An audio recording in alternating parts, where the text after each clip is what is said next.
네, 안녕하십니까 여러분. 과학 커뮤니케이터 목정환입니다. 한국과학창의재단 그리고 과학기술정보통신부가 함께하는 2020 대한민국 과학기술대전, 저희 겨울밤 과학산책 벌써 마지막 강연의 날이 다가왔습니다. 오늘도 또 예전처럼 함께 인사하면서 시작해 보도록 하겠습니다. 참가자 여러분 안녕하세요. 네, 손인사 한 번씩 해주세요. 네, 감사합니다. 네, 사실 매일 새로운 과학 지식을 쌓으면서 일주일이 정말 빨리 지났던 것 같습니다. 코로나19로 인해서 많은 것들이 단절되었던 오늘날이었던 것 같은데요.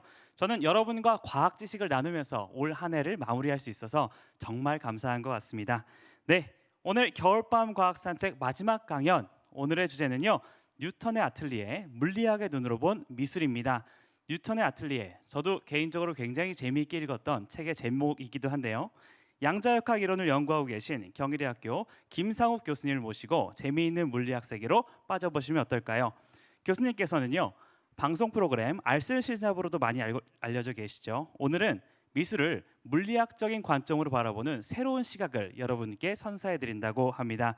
겨울밤 과학산책 마지막 강연을 맡아주신 김상욱 교수님 강연 청해 듣겠습니다. 따뜻한 박수로 환영해 주시죠.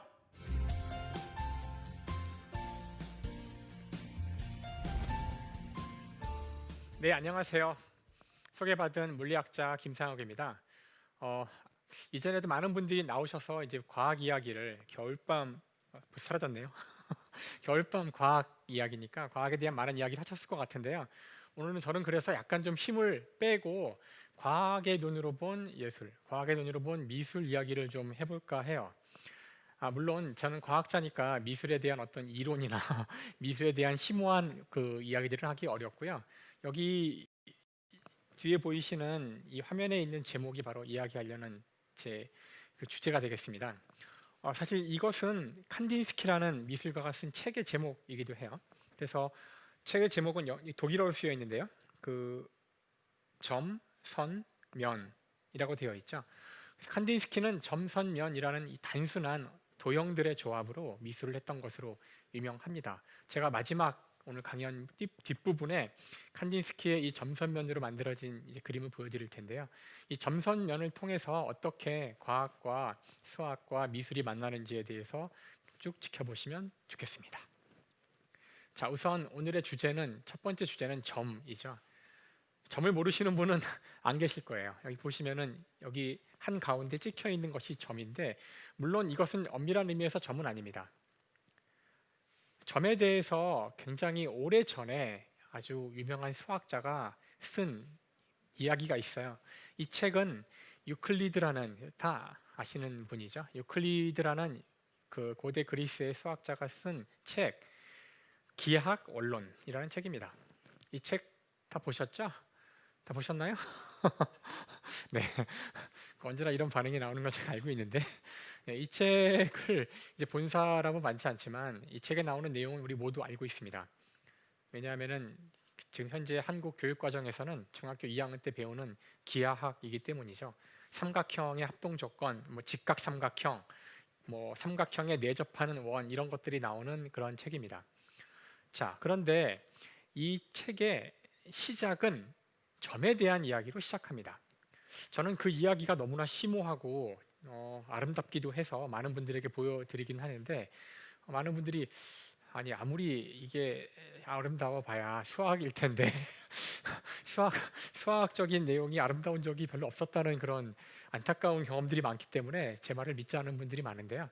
자, 유클리드 기하학에 나오는 점에 대한 이야기 같이 보실까요? 자, 이것이 2500년 전에 쓰여진 책에 나오는 첫 번째 문장입니다.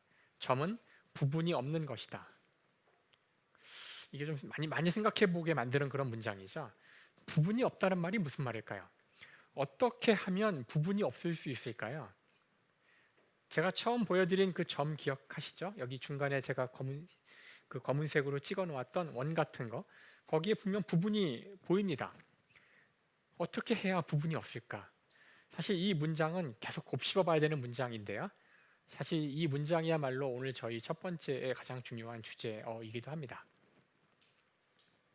자, 점은 세상 모든 것의 근원이기도 하죠.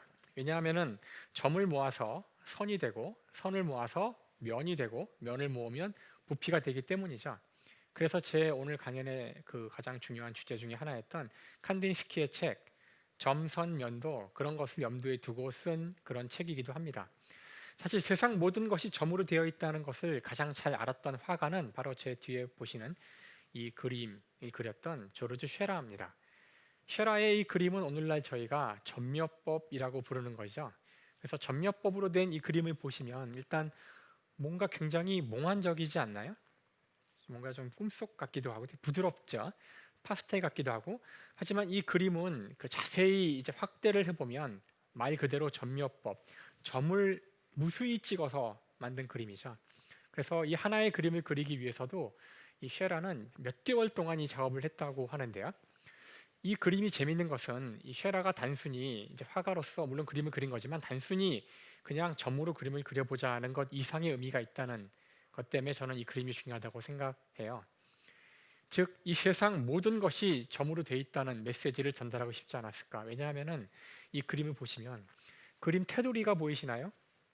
보통 이 테두리 액자 부분에는 많은 화가들이 그림을 그리지 않습니다. 테두리는 테두리죠. 근데 이 쉐라의 그림의 특징은 이 테두리에까지도 점을 찍어놨어요. 이게 무슨 의미일까요? 물론 화가한테 물어보지 않으면 의미는 알 수 없겠지만 제 생각에는 이 테두리 바깥으로 확장해 나가는 세상 모든 것이 점으로 되어 있다는 것을 그림에 국한시키지 않고 이 전체 우주로 확장시키려는 어떤 작가의 의도가 아니었을까? 이런 생각을 이제 해보게 되는데요. 모든 것은 점으로 되어 있다. 그 이야기는 단순한 그 비유법은 아닙니다. 여러분이 보시는 이 화면에 있는 것이 뭘까요? 사실 여러분이 지금 이 뒤에 화면이 자세히 보이시지 않을 텐데요. 저는 근거리에 있어서 이건 픽셀이라는 작은 점들로, 사실 점은 아니지만 네모난 픽셀들의 집합으로 화면을 구성하게 되죠. 여러분이 여기 보시는 이 RGB 세 가지 색깔로 되어 있는 이 조합, 이 도형들은 사실 아이폰의 화면입니다. 여러분 혹시 아이폰을 가지신 분이 지금 있다면 돋보기로 한번 보시면 이렇게 보이죠. 우리가 현재 사용하는 모든 디스플레이들은 이와 같이 사람 눈으로 보기에는 점으로 보이지만 사실은 유한한 크기를 갖는 픽셀들의 집합으로 되어 있고요. 쉐라가 그림을 그렸듯이 우리는 정확히 쉐라와 똑같은 방식으로 모든 컴퓨터의 화면들을 그리고 있는 겁니다. 그러니까 쉐라의 말은 그거는 비유가 아니라 오늘날 첨단 과학에서는 저희가 실제로 그림을 그리는 방식, 세상을 나타내는 방식이기도 한 것이죠. 자, 이건 뭘까요? 이것도 점묘법인가요? 이건 아마 많은 분들이 맞추시기 어려울 텐데요. 제가 힌트를 드리자면은 여기 계신 모든 분들이 너무너무 좋아하는 거예요. 이거 싫어할 사람 아무도 없습니다. 이게 뭐냐면은 금입니다. 금. 금 좋아하시죠? 네. 보석, 그러니까 보물이죠. 어디 봐가지고 금인가? 색깔이 노란색이라 금인 것 같긴 한데 사실 색깔이 노란색이라 노랗게 나온 건 아니고요. 그냥 임의의 색깔로 칠한 건데 여기 나오는 이 작은 이 벌집 같은 육각형 구조가 금 원자를 보여주고 있습니다. 오늘날 우리의 과학 기술은 이제 STM 또는 AFM 같은 장치를 이용하면은 원자를 직접 볼 수 있는데요. 이것이 바로 금의 표면을 보여주고 있는 사진이죠. 모두들 금을 좋아하지만 금을 아름답다고 느낄 때도 있지만 이렇게 금 원자를 직접 봐서 보게 되면 아름다움이라기보다는 뭔가 차가운 어떤 수학적 구조물이 보이게 됩니다. 실제로 현재 물리학적 이제 기술은 단일 원자, 하나의 원자를 직접 볼 수 있는 기술이 있어요. 이거는 재작년에 직접 물리학자들이 그 수소 원자의 사진을 찍은 겁니다. 아마 양자역학에 대해서 들어본 적이 있으신 분들은 수소 원자의 사진을 찍는다는 게 도대체 무슨 말인지 머리를 극적거리시게 될 거고요. 잘 모르시는 분들은 이게 무슨 원자의 사진일까? 뿌연 동심원들이 보이는데 이러실 수도 있을 것 같아요. 그래서 제가 설명하지 않고 답만 이야기하겠지만 전자의 구름, 전자의 확률 밀도 함수를 직접적으로 찍은 사진인데요. 사실 원자라고 제가 했지만 이렇게 물질의 근원까지 가서 보게 되면 점에 가까운 모습이긴 하지만 굉장히 수학적인 동심원의 모습이 보이게 되죠. 이거는 뭘까요? 여러분이 이미 보신 그림인데요. 아까 저희가 같이 함께 보았던 쉐라에 나오는 그림의 한 부분을 제가 확대한 겁니다. 여기 사람 저기 안경이 보이는 것 같기도 하죠? 아, 이거 맞아. 아까 그 그림에 있던 부분이지. 기억이 나시나요?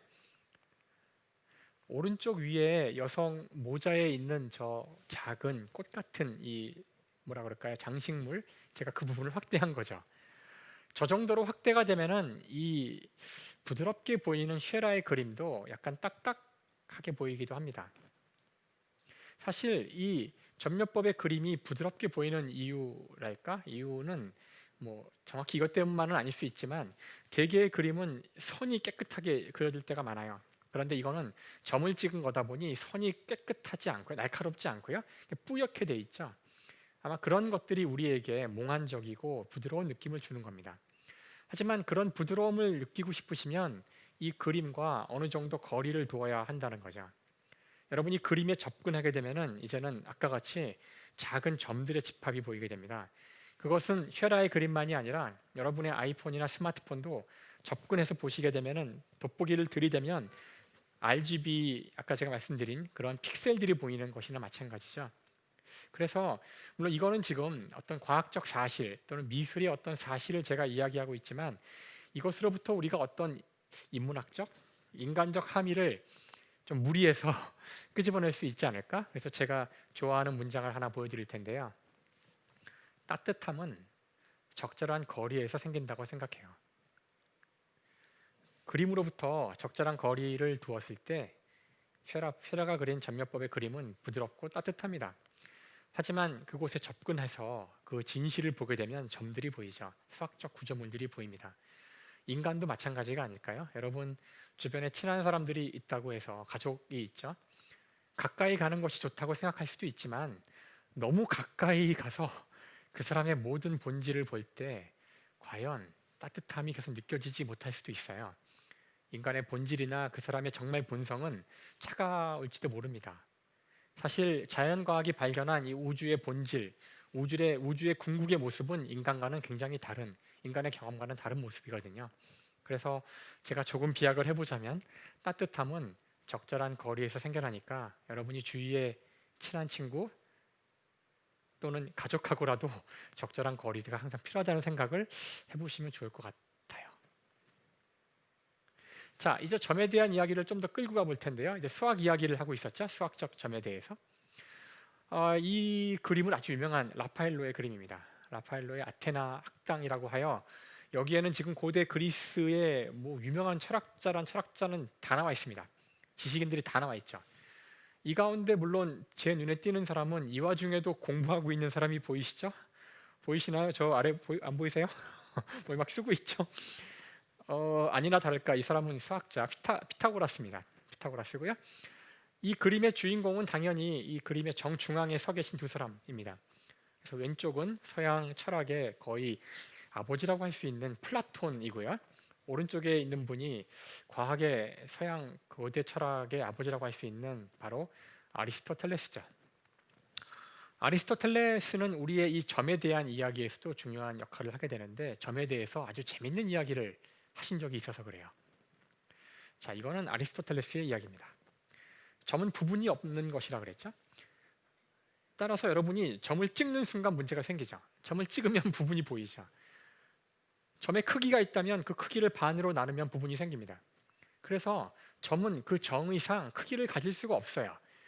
계속 작아져야 되는 상태인데, 자, 크기가 없다면 점을 모아서 선을 만들 수 있나? 이런 질문을 할 수 있습니다. 왜냐하면 선은 크기가 있죠. 선은 길이가 있습니다. 1cm, 1m 길이가 있어요. 그래서 여기서 아리스토텔레스는 아주 재미있는 이야기를 합니다. 점은 크기가 없고 선은 크기가 있으므로 점을 모아 선을 만들 수 없다. 이거 무슨 제논의 역설 같은 거죠. 자, 이걸 어떻게 해결할 수 있을까요? 정말 점의 크기가 없다는 뜻이 뭘까요? 자, 이건 선이죠. 선은 크기가 있습니다. 여기 저한테는 꽤 길지만 1m라고 해볼까요? 1m의 선이 있어요. 이걸 계속 잘라가면 언젠가 점이 나오겠죠. 선이 점으로 되어 있다면. 자, 잘라보겠습니다. 반으로 자르고 또 자르고 또 자르고 또 자르고 벌써 지겨워지기 시작했어요. 저 같은 지겨운 이제 이런 거 싫어하는 지겨운 거 싫어하는 물리학자들을 위해서 수학자들이 아주 재밌는 공식을 만들어 놨죠. 제가 여기 지금 수식을 보여드릴게요. 제가 좀 피해야 될 것 같아요. 어, 제가 뜸을 들이는 이유는 사람들이 너무 수식을 싫어해서 그래요. 여러분들이 고등학교 때 배웠거나 배울 수식인데요. 너무 놀라지 마세요. 이거 나왔다고 또 끄지 마세요. 괜찮으시죠? 표정 보니까 괜찮지 않은 것 같은데 괜찮죠? 네, 괜찮으실 겁니다. 고등학교 때 배우는 극한이라는 거예요. 이건 리미트죠. 극한. x분의 1. 이게 무슨 뜻이냐면은 1m의 길이를 나누겠다는 겁니다. 나누기. 자, 처음에 둘로 나누고 셋으로 나누고 넷으로 나누고 계속 이 짓을 반복해 가면 극한 점에 도달하겠죠. 하지만 그걸 끝까지 해야 되니까 여기 팔자가 누워 있는데 팔자가 좋은 거죠. 죄송합니다. 팔자가 누우면 무한대예요. 그러니까 무한히 이 나누는 작업을 하라는 뜻입니다. 즉 그러면 점에 도달할 거예요. 여기서 여러분은 아주 흥미로운 결과를 보시게 된 건데요. 즉 점이란 것, 크기가 없을 만큼 작은 점이란 것이 무한과 연결되어 있다는 뜻입니다. 여러분이 점을 구하기 위해서는 무한이 필요해요. 재밌는 일이죠. 사실 무한이란 것이 얼마나 재밌냐면은 무한대 더하기 무한대가 뭘까요? 네, 무한대입니다. 무한대 곱하기 무한대는 무한대예요. 아세요? 이제 어려운 거 물어볼게요. 무한대 빼기 무한대는 뭘까요? 네, 어려워요. 무한대 빼기 무한대는 0일까요? 이것 때문에 고등학교 때 여러분이 고생하시는 거죠. 무한대 빼기 무한대는 0일 수도 있고요. 어떤 숫자일 수도 있고요. 무한대일 수도 있습니다. 왜 이런 일이 벌어지냐면은 왜 우리가 무한대를 다루기를 이렇게 어렵게 느끼냐면은 무한대를 여러분들이 숫자라고 생각하는 것이 큰 오류라서 그렇습니다. 무한대는 숫자가 아니에요. 그럼 무한대는 뭘까요? 무한대는 과정입니다. 프로세스예요. 계속해서 커져가고 있는 과정이 무한대예요. 마찬가지로 점을 구하기 위해서는 저 무한한 과정을 반복해야지만 구해집니다. 따라서 점도 과정이라고 할 수 있죠. 자, 이제 제가 좋아하는 멋진 문장을 하나 보여드릴게요. 이 문장은 제가 아는 한은 제가 만든 건데 또 잘 찾아보면 누가 이미 말했을지도 몰라요. 그래서 점은 명사가 아니라 동사입니다. 의외로 심오하죠? 네. 점에 들어있는 이야기가 생각보다 많아요. 자, 점은 명사가 아니라 동사다. 그러니까 이렇게 하루 종일 점을 앉아 볼 수도 있을지 몰라요. 점은 단순한 물체가 아닙니다. 어떤 과정이죠. 이 그림을 보고 전 상당히 많은 걸 느꼈는데요. 이분이 얼마나 고생 끝에 저 점을 찍었을까. 점이란 것이 얼마나 심오한 존재일 수 있는지를 보여주는 그림인 것 같아서 저는 이 그림을 아주 좋아합니다. 여기서 우리의 이야기가 끝나진 않아요. 자, 다시 아까로 돌아가 볼까요? 자, 점을 모아서 선이 될 수 없다 그랬잖아요. 근데 저는 지금 선을 잘라서 점을 만드는 걸 생각해 보고 있는 중이죠. 문제가 있지 않을까요? 그래서 사실 아리스토텔레스는 본인이 점을 모아서 선을 만들 수 없다고 했지만 곧 답을 줍니다. 선은 점을 모아서 만드는 게 아니라 점이 움직여서 만들어지는 거야. 이게 아리스토텔레스님의 답이에요. 글쎄요, 참 아주 미묘한 답인 것 같아요. 제 생각에는. 일단 저는 이 문장을 딱 보는 순간 아, 이거 물리학이네. 물론 저는 모든 거에서 물리를 보는 사람이긴 하지만 물리학이에요. 왜일까요? 여긴 지금 수학이 아닌 게 들어있습니다. 움직인다 그랬죠? 움직인다는 것은 지금까지 저희가 이야기하지 않았던 새로운 개념을 필요로 합니다. 바로 시간이죠. 시간이 있어야 돼요. 이 문장에는 시간이 필요합니다. 자, 이제 점의 이야기가 선으로 가기 위해서 시간을, 즉 물리학을 필요로 한다는 뜻이죠. 그래서 아리스토텔레스가 의도했는지 모르지만 이 문장은 이제 수학에 바로 물리를 갖고 들어오게 됩니다. 자, 물리학은 저와 같이 점을 움직임으로 선을 만들어내는 그런 학문인데요. 자, 여기 제가 서 있죠? 이제 저의 움직임, 저의 운동을 기술할 텐데요. 물리학자들이 이럴 때 어떤 식으로 하냐면은 제 몸에 점을 찍습니다. 무조건 처음에 할 일은 점을 찍는 거예요. 보통은 제 무게중심의 점을 하나 찍습니다. 제 배 언저리에 있을 텐데요. 자, 점을 찍으면 그 다음 저는 필요 없어요. 이제는 점만 보면 됩니다. 그래서 여러분이 고등학교 때, 중학교 때 물리학 시간에 내내 풀었던 문제가 점만 다루는 거잖아요. 점을 찍으면 딴 건 필요 없거든요. 그럴 리가 있냐고요? 자, 이제 제가 움직입니다. 이렇게 움직였죠? 그러면 선이 나오죠. 일단 아리스토텔레스의 말이 맞는 것 같긴 해요. 점이 움직여서 선이 만들어지고요. 이 선을 구할 수만 있다면, 사실 물리학이 하는 것은 이 선을 구하려는 것이 물리학이죠. 근데 정말 점만 알면 될까요? 점만 알면 대부분 됩니다. 그럴 리가 있냐고요? 네, 그럴 리가 있어요. 자, 보여드릴게요. 올 여름에 우리나라를 지나갔던 태풍입니다. 벌써 까먹었네요, 이름을. 가장 큰 태풍이었는데요. 자, 물론 태풍은 복잡한 구조를 가지고 있고요. 어디가 경계인지 말하기도 힘든데, 어쨌든 이 태풍의 문제에 있어서 우리에게 가장 중요한 것은 태풍의 진로죠. 태풍의 눈에 점 하나 찍고 그 점이 서울을 관통할지 부산을 관통할지 동해로 갈지가 중요한 겁니다. 물론 태풍의 위험 반경을 알기 위해서 크기도 알아야겠지만 1차적으로 중요한 건 태풍을 점으로 환원하여 그 점의 위치인 궤적, 선을 찾는 것이죠. 그래서 물리학에서도 대상의 움직임, 대상에 대한 정보 가운데 가장 중요한 것이 무엇이냐고 묻는다면 그 물체의 가장 중요한 지점에 점을 찍고 그 점이 움직여서 만들어지는 궤적을 찾는 것, 사실 그것이 물리학이라고 볼 수 있어요. 여전히 그래도 물리가 선찾기라고 하고 여전히 제 말에 동의 안 하시는 분들이 계실지 모르겠네요. 아직 표정들이 좋지는 않은데요. 자, 이걸 보시면 선은 지금 제가 이야기한 대로 점이 움직여서 만들어진 거라 그랬죠. 그러니까 어떤 의미에서 선은 점이 시간화된 형태입니다. 이렇게 선은 운동이라고 할 수 있죠. 사실 운동을 다룸으로써 이 세상 모든 것, 이 우주를 이해하는 그런 학문이 바로 물리입니다. 그렇게 본다면 사실 선은 물리라고 할 수 있죠. 이제 여러분은 제가 왜 오늘 주제로 점과 선을 선택했는지를 이제 아시게 된 겁니다. 물론 지금도 과연 선이 물릴까 하시는 분들에게는 제가 마지막 그 답변을 드릴 텐데요. 이건 올해 수능 문제입니다. 2021학년도 수능 문제 물리 18번 문제인데요. 자, 이거 보시면 지금 물체가 움직이는 궤적에 대한 문제예요.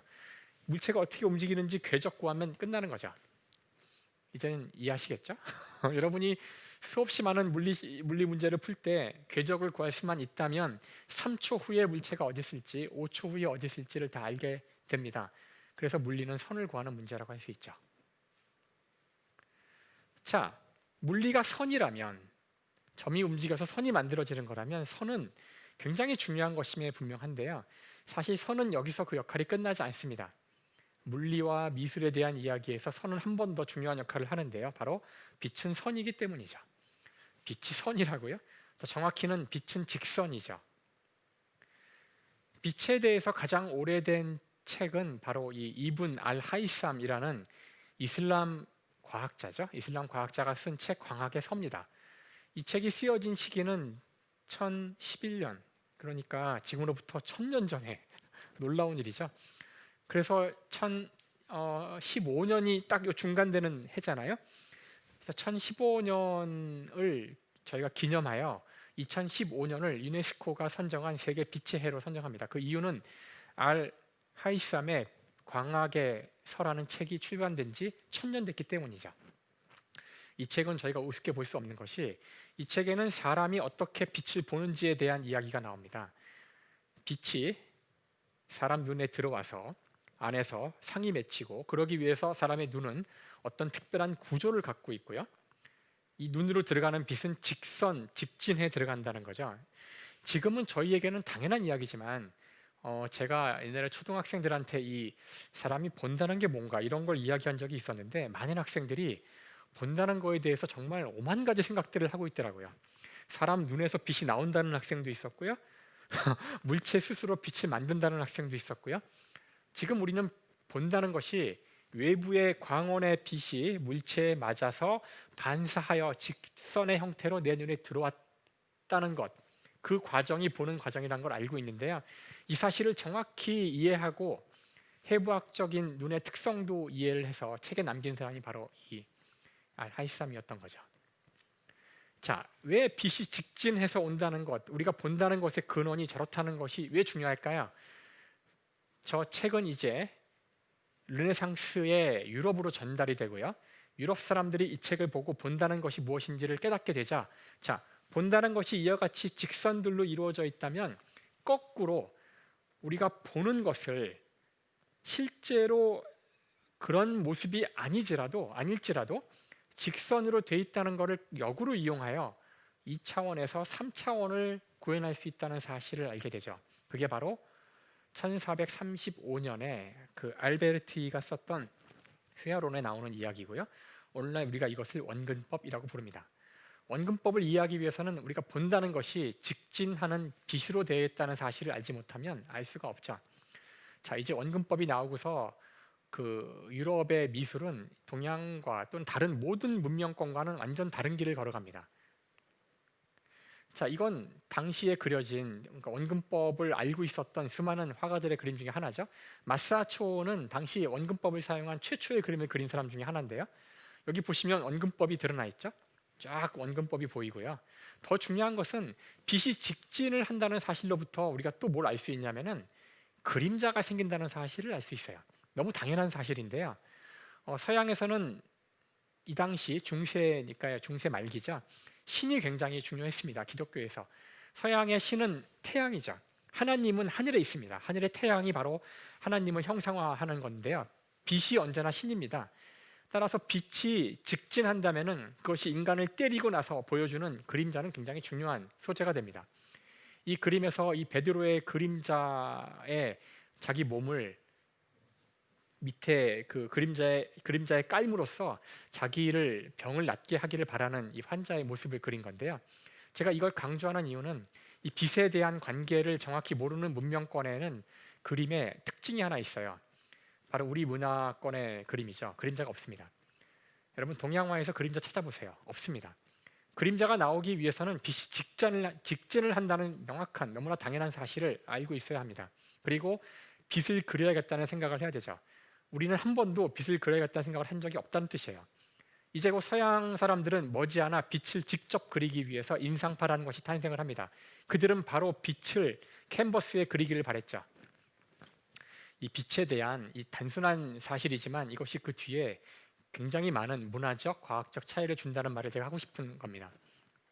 자, 이제 이 빛이 직진한다는 사실로부터 이건 뒤러가 그린 거죠. 1525년, 굉장히 옛날 그림인데요. 빛이 직진하여 이 화면에 을 통하여 사람 눈에 온다는 사실을 안다면 이제는 저 실을 이용해서 이쪽 여기다가 이렇게 종이를 끼우고 저기 구멍을 펑펑펑 뚫으면 이 모습을 그대로 화면에 옮길 수 있지 않을까? 이게 사실 오늘날 이게 바로 사진기죠.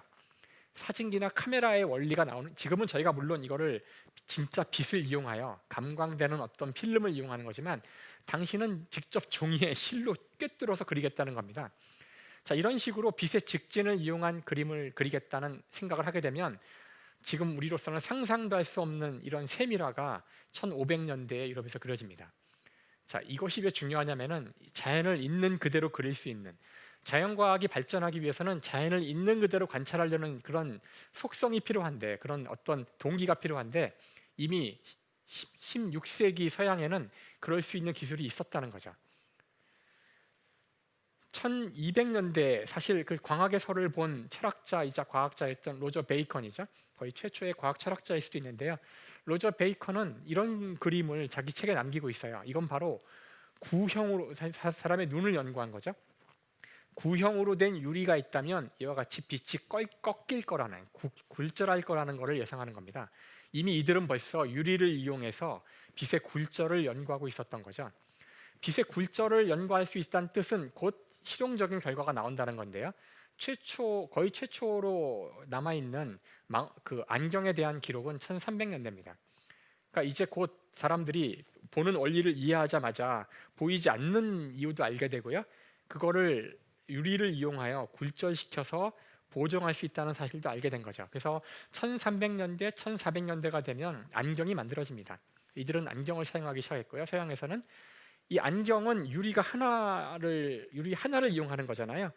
당연히 누군가 어느 날인가 유리 2개를 안경 두 개를 겹쳐 보았을 텐데 안경 두 개를 겹쳐 보면 이제 놀라운 일이 벌어지죠. 멀리에 있는 물체가 가까이 보입니다. 이것이 망원경이죠. 망원경의 발견은 1608년이라고 알려져 있어요. 이건 약간 뒤에 그려진 그림이고요. 망원경이 만들어지면 이제 동서양은 격차를 좁힐 수가 없을 만큼 망원경은 엄청난 군사 기술입니다. 적이 바로 근접해서 보이죠. 특히 바다에서는 압도적인 우위를 차지할 수 있는 군사 기술이고요. 대항해 시대도 이걸로 가능해질 수 있는 거죠. 자, 이제 망원경이 만들어지자 이 망원경 가지고 하늘을 제대로 볼 수 있는 그런 과학자의 탄생을 이제 가능케 하게 된 거죠. 망원경으로 물론 전쟁을 할 수도 있을 거고 뭐 옆집을 볼 수도 있겠지만 이분은 하늘을 본 사람이죠. 바로 갈릴레오입니다. 갈릴레오의 위대한 발견은 다 망원경으로 이루어진 거고요. 바로 망원경을 통해서 하늘을 보았던 최초의 과학자죠. 갈릴레오가 이 망원경으로 보았던 첫 번째 천체라고 할까요? 그것은 바로 달입니다. 달의 모습을 보았더니 이렇더라. 스케치를 남긴 거고요. 자, 이 오른쪽에 보시는 그림은 뭘까요? 여기 단서가 다 있긴 한데요. 주피터라고 쓰여 있어요. 목성이죠. 목성의 모습을 날짜별로 기록한 겁니다. 가운데 동그라미가 목성이 모양인데 이 옆에 별들은 뭘까요? 이 별들은 놀랍게도 목성 주위를 도는 별인 겁니다. 이들은 다른 데로 가지 않고 이 주변에서 돈다는 걸 알 수가 있죠.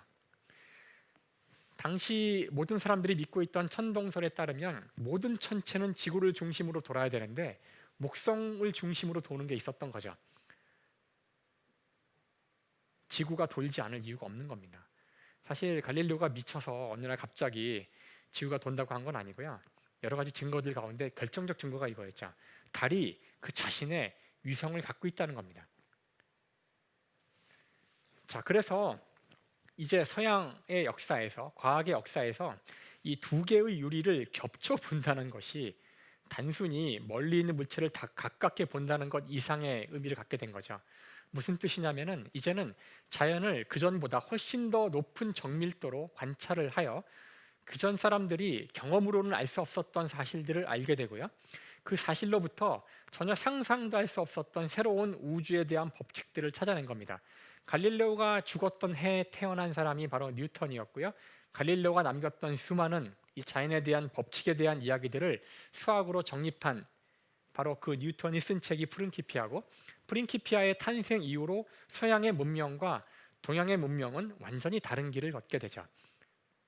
여러분 다 아시는 것처럼 프린키피아가 나오고 200년이 지나자 이들은 증기기관차를 움직이면서 전기 문명을 만들기 시작합니다. 즉 이들이 자연을 정밀하게 관측한다는 뜻, 즉 자연을 정밀하게 더 정확하게 보아서 그 결론을 일반화하여 자연 법칙을 찾기 위해서는 정확하게 보는 일이 먼저 있어야 되고요. 정확하게 보기 위해서는 사람 눈을 뛰어넘는 보는 기구들이 있어야 되고요. 오늘날에도 바로 그런 기구들을 하는 역할이 수많은 전자장치들이죠. 여러분이 과학자들의 실험실을 가보면 현미경부터 우주를 보는 망원경까지 수많은 장비들이 있어요. 그 장비들은 우리에게 자연을 더 자세히 정확히 보여주는 역할을 하고 있는 겁니다. 그래서 제가 처음에 이야기했던 빛은 손이다, 그 문장은 단순한 문장이 아니에요. 우리가 빛을 이해한다는 것은 본다는 것을 이해한다는 것이고, 본다는 것을 이해해야지만 자연을 정확히 볼 수 있고 자세히 볼 수 있고, 보아야지만 이해를 해서 새로운 우주에 대한 법칙을 찾을 수 있기 때문이죠.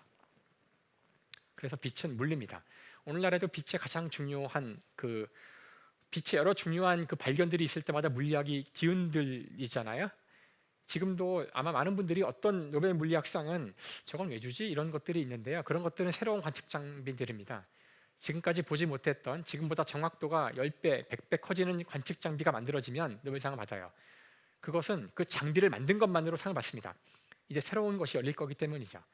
중력파로 저희가 최근에 중력파 관측 장비로 블랙홀을 봤지만 블랙홀 자체는 놀라운 일이 아니죠. 놀라운 것은 중력파를 관측할 수 있다는 것이죠. 그러니까 새로운 관측 장비, 새로운 보는 장비를 만들었기 때문에 노벨상을 받은 겁니다.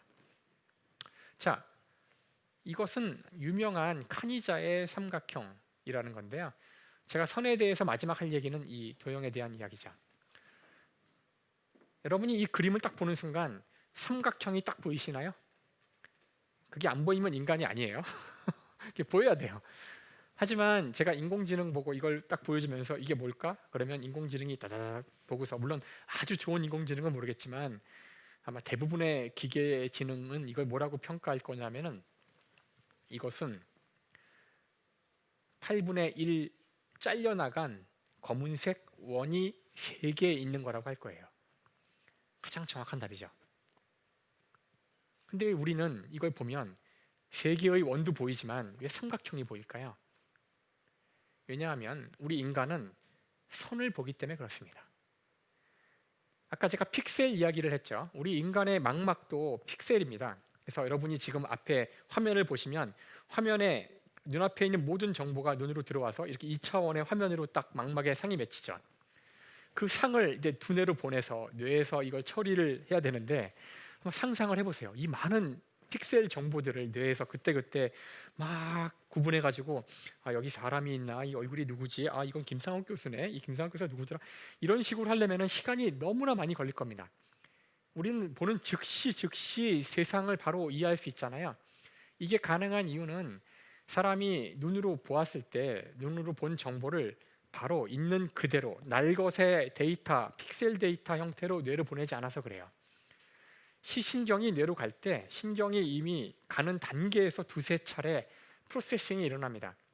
그 프로세싱 가운데 가장 중요한 파트는 바로 선을 뽑아내는 거예요. 제가 여기 서 있으면은 사실 저하고 제 배경 사이에는 아무것도 없어요. 여러분 눈에는 선이 보이지만 저는 선이 안 보입니다. 저는 제 손이 있는 거죠.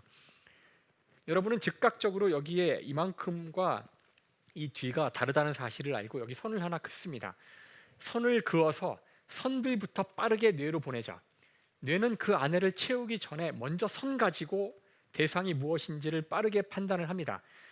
그렇기 때문에 여러분은 길을 가다가도 아주 빠르게 지나가는 사람을 보고 그 사람을 인지할 수도 있고요. 위험한 일이 벌어졌을 때에도 자 멀리 있는 호랑이를 보고서 호랑이에 대한 모든 데이터를 받아서 그 픽셀을 분석하고 이게 무엇일까 하다가 아 호랑이구나 하면 죽었겠어. 죽은 다음일지도 모르죠. 그래서 사람은 일단 선을 뽑아내도록 되어 있고요. 그래서 여러분들은 이런 구조를 보는 순간 선이 보입니다. 이게 뭔지 한 번에 아시겠죠? 이 그림은 선이 4개밖에 없어요. 하지만 딱 보면 아, 너무 야하지 않아? 이러실 수도 있어요. 이게 왜 야하죠? 선이 4개밖에 없는데? 선 4개만 가지고도 아마 전 세계의 모든 인간은 이게 뭔지를 즉각적으로 알 수 있다는 게 놀라운 일이에요. 이거를 인공지능에게 또는 기계한테 이해하라 그러면 되게 힘들 겁니다. 이건 사실 제가 찍찍 그린 게 아니고요. 위대한 화가가 그린 그림입니다. 이건 피카소의 그림이죠. 피카소는 인간이 얼마나 적은 정보만, 특히 선이죠. 얼마나 적은 선만 가지고 대상을 파악할 수 있는지에 대해서 대단히 놀래서요. 대단히 흥미를 느껴가지고 이런 그림들을 여러 개 그렸습니다. 한 붓 그리기로 그 다람쥐도 그린 적이 있고요. 많은 그림을 그렸어요.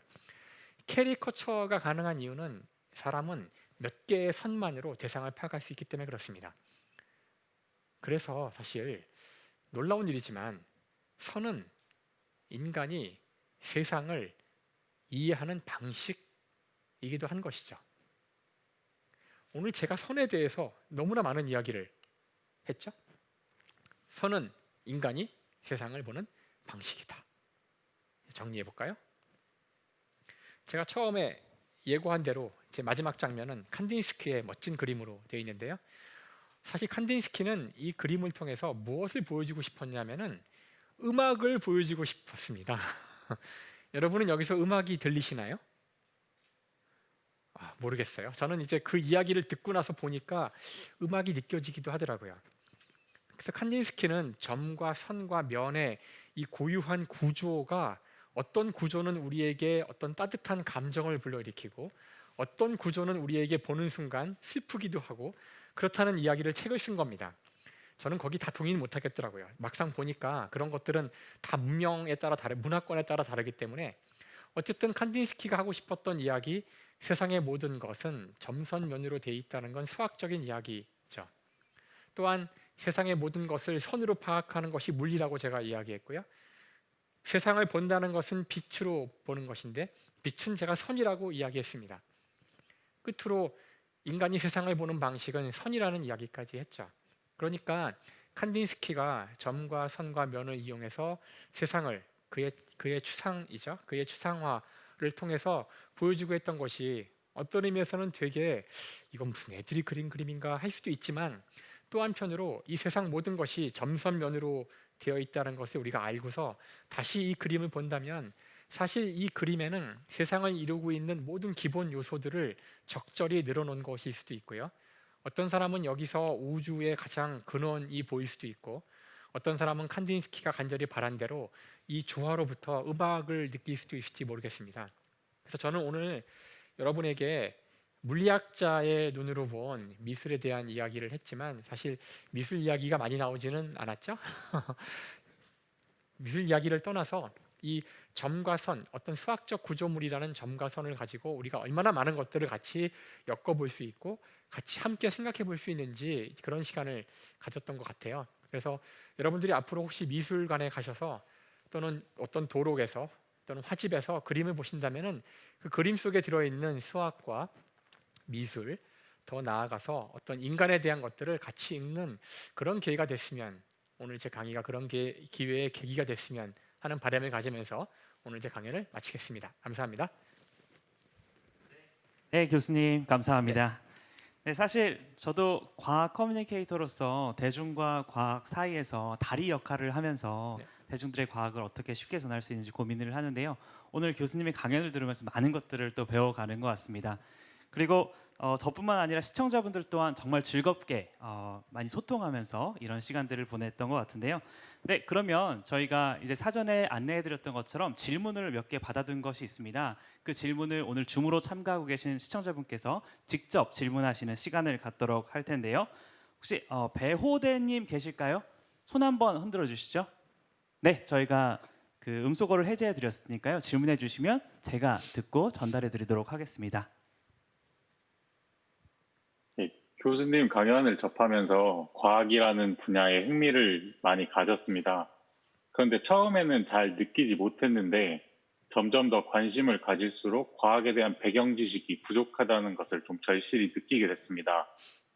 학생 때처럼 일련의 교과 과정을 거치기는 현실적으로 어렵고 흥미는 있으나 지식은 없는 이 상황에서 제가 어떤 방식으로 과학을 대하는 게 맞을까요? 공부를 하기에는 너무 늦은 걸까? 교수님께 한번 여쭙고 싶습니다. 네, 이제 과학에 관심이 가져지고 좀 더 알아가고 싶어 하는 그런 시기신 것 같은데요. 지금 배경 지식이 부족하다. 그러면 어떤 식으로 하면 좋을지를 여쭙고 싶다고 하십니다. 제가 보기엔 전혀 늦은 것 같지 않은데요. 지금 젊으시지 않은가요? 아니 뭐 공부라는 것이 원래 늦었다고 생각할 때가 가장 적절한 때다 이런 얘기도 있었던 것 같은데, 그 모르겠어요. 그 과학을 즐기 과학을 왜 하시려는지는 모르겠지만 그냥 그것이 흥미롭고 재미있고 그래서 공부하고 싶으신 거 아닌가요?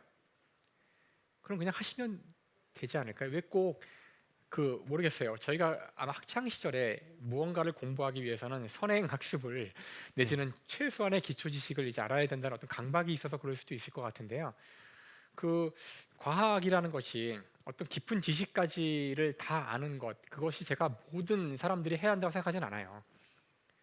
과학에 물론 어떤 지식들은 우리가 꼭 알아야 되는 것들이 있죠. 지구가 돈다든가 이런 중요한 지식. 이번에 바이러스와 관련해서 바이러스의 RNA나 뭐 DNA라든가 어떤 기초적인 지식은 세상을 살아갈 때 반드시 알아야 하지만 과학의 모든 내용들을 모두가 다 알아야 한다고 생각하진 않아요.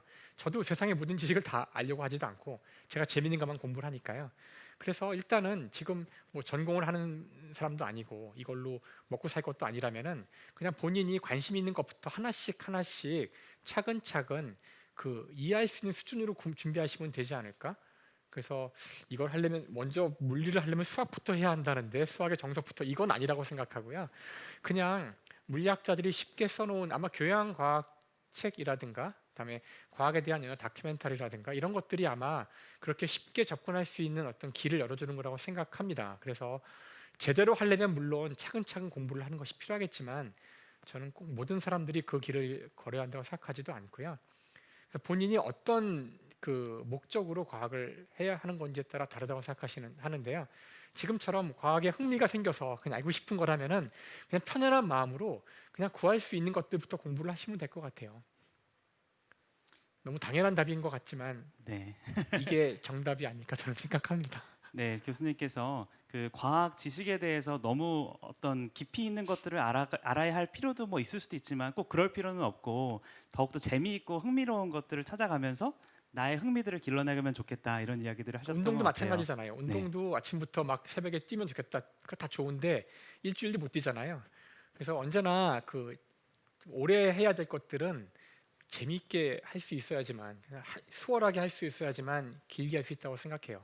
그걸 해야 하기 때문에 하면은 아마 오래 못 할 거기 때문에 그래서 하고 싶으신 거 있다면 그냥 재밌고 쉬운 걸 하십시오. 네. 또 제 개인적으로는 또 교수님께서 쓰신 책들이 정말 재밌으면서도 유익하면서도 하니까요. 이미 읽으셨을 수도 있겠지만 그 책들도 같이 추천해드리도록 하겠습니다. 제가 차마 할 수 없는 이야기를 해주시는군요. 감사합니다. 그리고 두 번째 질문자 이야기를 들어보도록 하겠습니다. 김다영님 혹시 계실까요? 손 한번 흔들어 주시면 네 저희가 음소거를 해제해드리면 질문해 주시면 되겠습니다. 네, 교수님 안녕하세요. 네, 안녕하세요. 저는 최근에 앨리스라는 드라마에서 평행 우주 이론을 접했어요. 그래서 거기서 보니까 타임머신 이런 걸로 이제 과거로 돌아가더라도 현재의 내가 아닌 다른 우주의 다른 나에게 영향을 끼친다고 봤는데, 그래서 저는 이렇게 타임머신이 예전에 이렇게 발명이 되면 저희 뭐 과거로 가서 뭐 신랑도 바꾸고 뭐 로또도 되고 싶고 뭐 다들 뭐 그렇겠지만 다른 선택을 하고 싶었는데 평행 우주 이론에서는 그게 어려울 것 같은데 그게 맞나요? 그래서 저는 이제 평행 우주 이론에 대해서 더 알고 싶습니다. 네, 사실 굉장히 어려운 질문일 수도 있을 거고요. 이걸로 하나의 강의가 또 될 수도 있을 수도 있는데 평행우주 이론 어떤 겁니까? 우선 그 결론부터 이야기를 하고 시작할게요. 결론부터 이야기하면 평행 우주 이론은 아직 심각한 과학 이론이 아니에요. 그러니까 많은 과학자들이 심각하게 연구하고 있다는 뜻이 아니란 얘기죠. 그러니까 과학자들은 기본적으로 실험이 되는 것들을 연구합니다. 그러니까 우리가 어떤 이론을 만들더라도 이런 예측이 되고 그걸 실험이 검증을 해주고 실험을 하다 보니 이해할 수 없는 결과가 나오고 그걸 실험이 설명해주고 이제 이런 식으로 그 서로 이렇게 유기적으로 연구가 진행이 되는 게 보통 과학의 어떤 커뮤니티예요. 물론 이따금씩 천재 한두 사람이 나와서 아무도 안 하는 걸 하는 때가 있지만 대개는 그렇지 않은데요. 평행 우주는 그 이론 자체가 검증 가능하지 않기 때문에 현재 그 대부분의 과학자들이 열심히 연구하는 이론은 아니라는 것부터 말씀을 드릴게요. 그러니까 사실 SF에 가까운 영역이라고 할 수 있고요. 단 평행 우주가 지금 그 인기를 끌고 있는 이유는 사람들이 좋아해서 그런 거예요. 단 평행 우주라는 이론은 그 여러 다른 분야에서 나온 겁니다. 사실 여러 다른 뭐 천문학이라든가 물리학에서도 여러 분야들이 있는데 그 여러 세부 분야들이 연구를 하다 보니 이제 어떤 벽에 부딪혀 있거든요. 뭐 어느 연구나 다 벽이 있게 마련이고 그 벽을 이제 넘어가야지 새로운 이론이 나오는 건데 그 벽을 하려고 하다 보니 각자만의 어떤 해결 방법들이 있는데요. 그 중에 하나가 평행 우주인 거예요. 근데 여러 다른 형태의 평행 우주인데 여러 다른 분야에서 나온 답들이 공교롭게도 다 비슷하게 평행 우주 같은 것들을 내놓다 보니까 혹시 평행 우주가 뭔가 그 전체의 어떤 막힌 거를 뚫어주는 어떤 그 만능 키 같은 게 아닐까? 이제 이런 생각들을 사람들이 좀 하기 시작했고요. 그래서 이게 유명해진 건데요. 사실은 이 자체는 그렇게 심각한 과학 이론은 아니에요. 그래서 천문학에서는 예를 들어서 빛의 속도를 넘을 수 없잖아요. 그러니까 우주가 탄생한 이래 지금까지 우주의 시간 곱하기 빛의 속도 이상의 그 공간을 볼 수 없거든요. 그 안에 사는 어떤 존재는 따라서 그런 어떤 우주의 시작점으로부터 빛의 속도 곱하기 시간 한 만큼의 공간으로 돼 있는 수많은 평행 우주가 우주에 서로 다른 우주죠. 그런 것들이 있어서 서로 영원히 만날 수 없을 텐데 그런 식으로 평행 우주가 존재한다고 한들 우리는 알 수 없겠지만 그런 가능성이 있을 수도 있고요. 또는 양자역학에서도 풀리지 않은 그 측정 문제 같은 거를 설명하다 보면 사실 우리가 측정을 여러 가지 가능성 가운데 하나를 측정해서 골라내는 것이 아니라 우주는 모든 가능성을 다 가지고 있어. 뭐 이런 식으로 하니까 마음이 편하더라. 뭐 그러니까 이런 식으로 도입된 것들인데 이제 안타까운지 좋은지 모르겠지만 이것이 이제 SF 소설이나 영화에 많이 사용이 되고 특히 이제 그 대중을 상대로 그 많은 강연을 하고 계시는 책을 쓰시는 브라이언 그린이나 미치오 가쿠 이런 사람들이 책을 써서 유명해지는 바람에 이게 일반에까지 널리 퍼졌어요. 근데 다수의 물리학자는 좀 불편해요. 이건 학계에서 얘기도 안 되는 거고 그냥 뭐 가능한 뭐 SF에 가까운 어떤 상상력에 가까운 내용에 불과한데 이걸 너무 이렇게 부풀려서 사람들이 너무 좋아하니까 좀 불안한 감도 있고요. 그런 이론인데요. 처음에 저한테 질문하신 동기가 드라마에서 보셨다 그랬잖아요. 다음에 뭐 타임머신 돌아가고 이런 얘기 사실 과학적으로는 다 안 되는 얘기인 거 아시잖아요. 근데 제가 이렇게 얘기하면 또 막 그 꿈을 막 깨부수는 거라 또 엊그제가 크리스마스였는데 이러면 안 되잖아요. 그래서 먼 미래에는 될지도 모르지만 아마 가까운 미래는 안 될 텐데요. 상상의 나래를 펴는 건 그러니까 과학이 허용하는 어떤 측면이 있는 그런 이론이니까 그 안에서 상상의 나래를 펴는 건 좋은데 너무 지나치게 그걸 이제 바라면서 미래의 남편을 바꾸실 생각은 하지 않으시는 게 조만간 이 정도로 이해하겠습니다.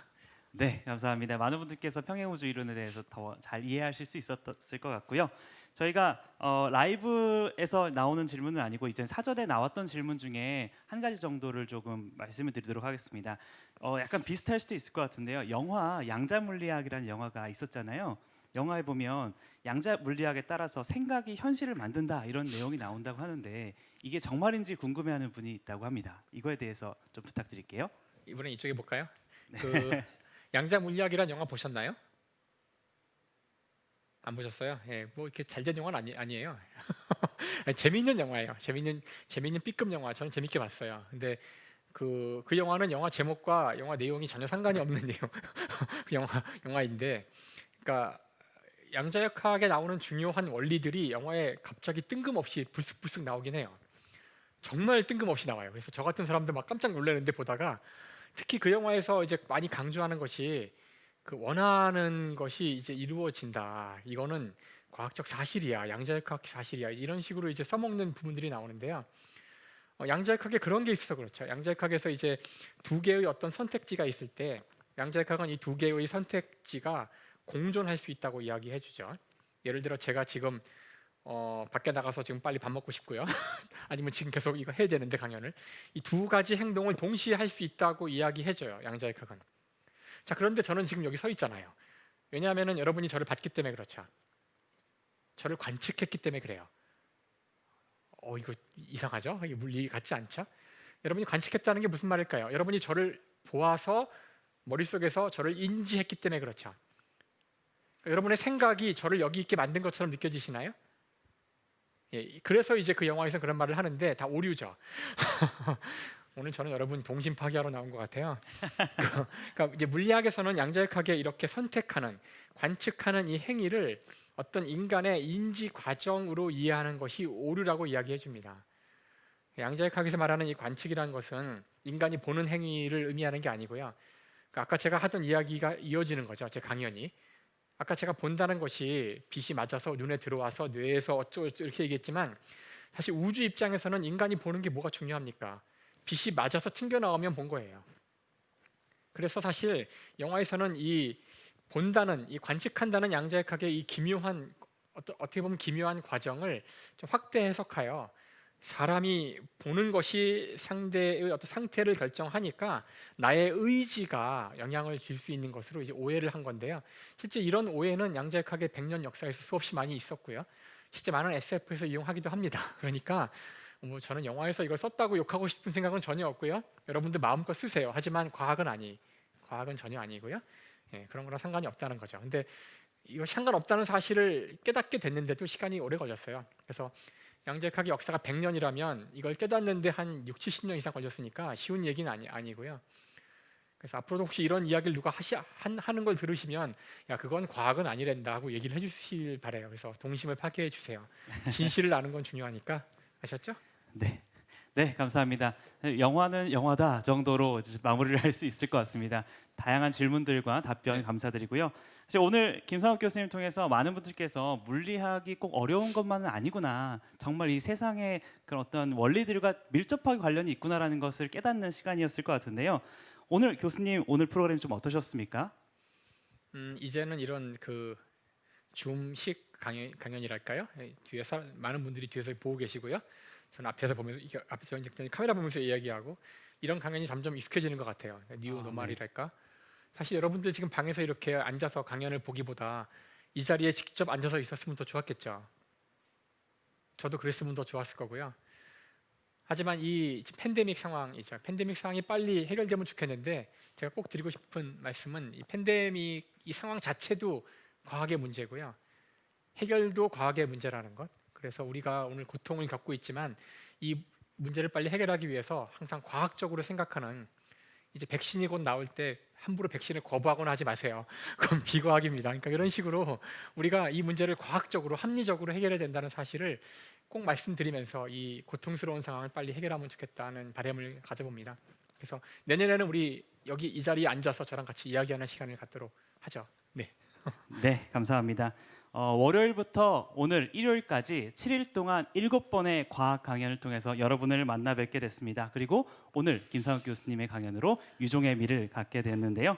이번에는 시청자분들께 좀 여쭤보고 싶습니다. 저희 겨울밤 과학 산책 프로그램 일주일 동안 어떻게 보셨습니까? 저는 개인적으로 멋진 연사님들 그리고 시청자분들 통해서 정말 행복한 시간을 가진 것 같은데요. 처음에 이 코너를 진행을 맡게 됐을 때 아무래도 비대면 강연이다 보니까 조금은 사람 냄새가 덜 나지 않을까 이런 생각을 했었는데요. 일주일을 보내면서 일주일간 함께 해주셨던 분들과 정이 들기도 하고요. 그리고 각자의 삶의 영역들이 보여지는, 예를 들어서 퇴근길에 지하철에서 함께 보시는 분도 계셨고요. 저녁 식사를 준비하면서 보시는 분들도 계셨고요. 그분들과 함께 하면서 어쩌면 조금 더 따뜻하고 생각보다는 사람 냄새 나는 그런 멋진 시간이 되지 않았나 이런 생각이 드는 것 같습니다. 여러분께도 오랜 기간 기억에 남는 좋은 추억이 되셨기를 바라도록 하겠습니다. 네, 그러면 마지막 인사를 드리도록 하겠습니다.